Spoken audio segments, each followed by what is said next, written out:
ओम नमो भगवते वासुदेवाय।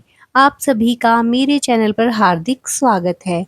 आज हम गुरुवार व्रत कथा का श्रवण करेंगे। गुरुवार का दिन भगवान विष्णु को समर्पित है।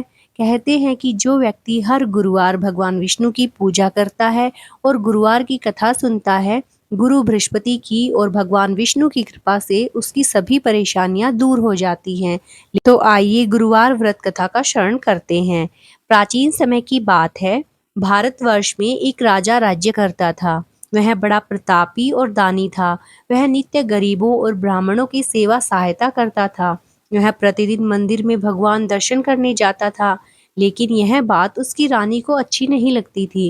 वह न पूजन करती थी और न ही दान करने में उसका मन लगता था। एक दिन राजा शिकार खेलने वन को गए हुए थे, तो रानी और दासी महल में अकेली थी। उसी समय बृहस्पति देव साधु भेष में राजा के महल में भिक्षा के लिए गए और भिक्षा मांगी, तो रानी ने भिक्षा देने से मना कर दिया। रानी ने कहा कि हे साधु महाराज, मैं तो दान पुण्य से तंग आ गई हूँ। इस कार्य के लिए मेरे पति देव ही बहुत हैं। अब आप ऐसी कृपा करें कि सारा धन नष्ट हो जाए तथा मैं आराम से रह सकूं। साधु ने कहा, देवी तुम तो बड़ी अजीब हो। धन और संतान से कौन दुखी होता है? इसकी तो सभी कामना करते हैं। पापी भी पुत्र और धन की इच्छा करते हैं। अगर तुम्हारे पास धन अधिक है तो भूखे मनुष्यों को भोजन कराओ, प्याऊ लगवाओ, ब्राह्मणों को दान दो, कुआं, तालाब, बावड़ी, बाग बगीचे आदि का निर्माण करवाओ, मंदिर, पाठशाला, धर्मशाला बनवाकर दान दो, निर्धनों की कुंवारी कन्याओं का विवाह कराओ, साथ ही यज्ञ आदि कर्म करो, अपने धन को शुभ कार्यों में करो। ऐसे करने से तुम्हारा नाम परलोक में सार्थक होगा एवं स्वर्ग की प्राप्ति होगी। लेकिन रानी पर उपदेश का कोई प्रभाव न पड़ा। वह बोली, महाराज, मुझे ऐसे धन की आवश्यकता नहीं जिसको मैं अन्य लोगों को दान दूं, जिसको रखने और संभालने में ही मेरा सारा समय नष्ट हो जाए। अब आप ऐसी कृपा करें कि सारा धन नष्ट हो जाए तथा मैं आराम से रह सकूं। साधु ने उत्तर दिया, यदि तुम्हारी ऐसी इच्छा है तो जैसा मैं तुम्हें बताता हूँ तुम वैसा ही करना। बृहस्पतिवार को घर को गोबर से लीपना, अपने केशों को पीली मिट्टी से धोना, राजा से कहना वह बृहस्पतिवार को हजामत बनवाए, भोजन में मांस मदिरा खाना और कपड़ा धोबी के यहाँ धुलने डालना। ऐसा करने से 7 बृहस्पतिवार में ही आपका सारा धन नष्ट हो जाएगा। इतना कहकर वह साधु महाराज वहां से अंतर ध्यान हो गए। इसके बाद रानी ने वही किया जो साधु ने बताया था। 3 बृहस्पतिवार ही बीते थे कि उसका समस्त धन संपत्ति नष्ट हो गया और भोजन के लिए राजा रानी तरसने लगे। तब एक दिन राजा ने रानी से कहा कि तुम यहाँ पर रहो, मैं दूसरे देश में चाकरी के लिए चला जाऊं, क्योंकि यहाँ पर मुझे सभी मनुष्य जानते हैं, इसीलिए कोई कार्य नहीं कर सकता। ऐसा कहकर राजा परदेश चला गया। वहां जंगल को जाता और लकड़ी काट कर लाता और शहर में बेचता। इस तरह वह जीवन व्यतीत करने लगा। इधर राजा के बिना रानी और दासी दुखी रहने लगी। किसी दिन भोजन मिलता और किसी दिन जल पीकर ही रह जाती। एक समय जब रानी और दासियों को 7 दिन बिना भोजन के रहना पड़ा, तो रानी ने अपनी दासी से कहा, हे दासी, पास ही नगर में मेरी बहन रहती है। वह बड़ी धनवान है। तू उसके पास जा और वहां से कुछ अनाज मांग कर ले आ, ताकि कुछ समय के लिए थोड़ा बहुत गुजर बसर हो जाए। दासी रानी की बहन के पास गई। उस दिन बृहस्पतिवार था। रानी की बहन उस दिन बृहस्पतिवार की कथा सुन रही थी। दासी ने रानी की बहन को अपनी रानी का संदेश दिया, लेकिन रानी की बहन ने कोई उत्तर नहीं दिया। जब दासी को रानी की बहन से कोई उत्तर नहीं मिला, तो वह बहुत दुखी हुई। उसे क्रोध भी आया। दासी ने वापस आकर रानी को सारी बात बता दी। सुनकर रानी ने कहा कि दासी, इसमें उसका कोई दोष नहीं है। जब बुरे दिन आते हैं तब कोई सहारा नहीं। अच्छे बुरे का पता विपत्ति में ही लगता है। ईश्वर की इच्छा होगी वही होगा। यह सब हमारे भाग्य का दोष है। यह सब कहकर रानी ने अपने भाग्य को कोसा। उधर रानी की बहन ने सोचा कि मेरी बहन की दासी आई थी, लेकिन मैं उससे नहीं बोली, इससे वह बहुत दुखी हुई होगी। कथा सुनकर और पूजन समाप्त कर वह अपनी बहन के घर गई और कहने लगी, हे बहन, मैं बृहस्पतिवार का व्रत कर रही थी। तुम्हारी दासी गई, लेकिन जब तक कथा होती है तब तक न उठते हैं और न बोलते हैं, इसीलिए मैं नहीं बोली। कहो, दासी क्यों गई थी? रानी बोली, बहन, हमारे घर अनाज नहीं था। ऐसा कहते कहते रानी की आंखें भर आई। उसने दासियों समेत 7 दिन तक भूखा रहने की बात भी अपनी बहन को बता दी। इसीलिए मैंने दासी को तुम्हारे पास 5 सेर अनाज लेने के लिए भेजा था। रानी की बहन बोली, बहन देखो, बृहस्पति देव सबकी मनोकामना पूर्ण करते हैं। देखो, शायद तुम्हारे घर में अनाज रखा हो। पहले तो रानी को विश्वास नहीं हुआ, परंतु बहन के आग्रह करने पर उसने दासी को अंदर भेजा। दासी घर के अंदर गई तो वहां पर उसे एक घड़ा अनाज से भरा मिल गया। उसे बड़ी हैरानी हुई। उसने बाहर आकर रानी को बताया।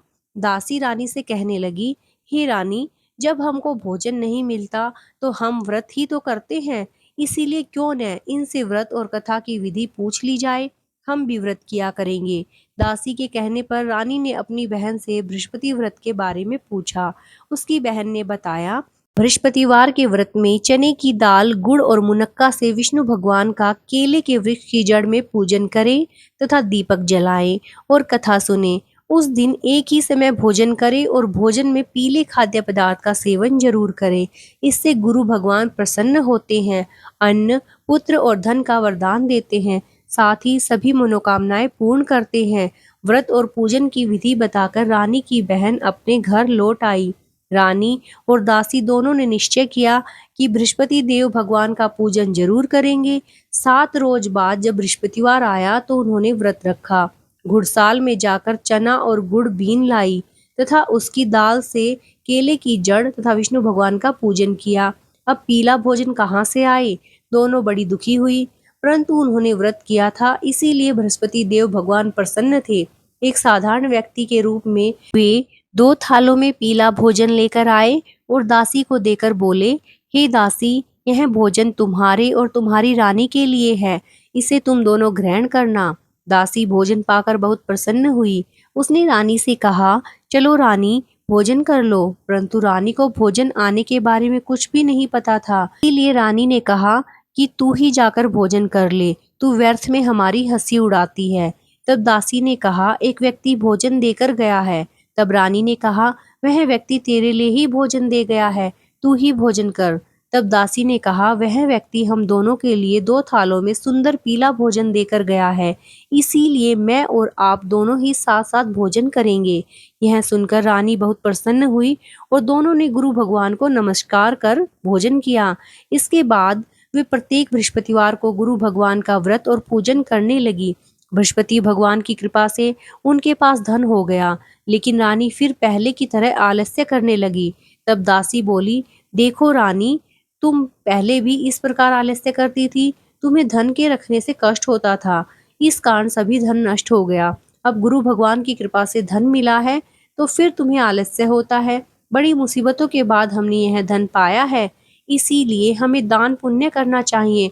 अब तुम भूखे मनुष्यों को भोजन कराओ, प्याऊ लगवाओ, ब्राह्मणों को दान दो, कुआं, तालाब, बावड़ी और बाग बगीचों का निर्माण करवाओ, मंदिर, पाठशाला और धर्मशाला बनवाकर दान दो, निर्धनों की कुंवारी कन्याओं का विवाह करवाओ, साथ ही यज्ञ आदि कर्म करो, अपने धन को शुभ कार्यों में खर्च करो, जिससे तुम्हारे कुल का यश बढ़े और स्वर्ग की प्राप्ति हो। दासी की बात मानकर रानी शुभ कर्म करने लगी। उसका यश फैलने लगा।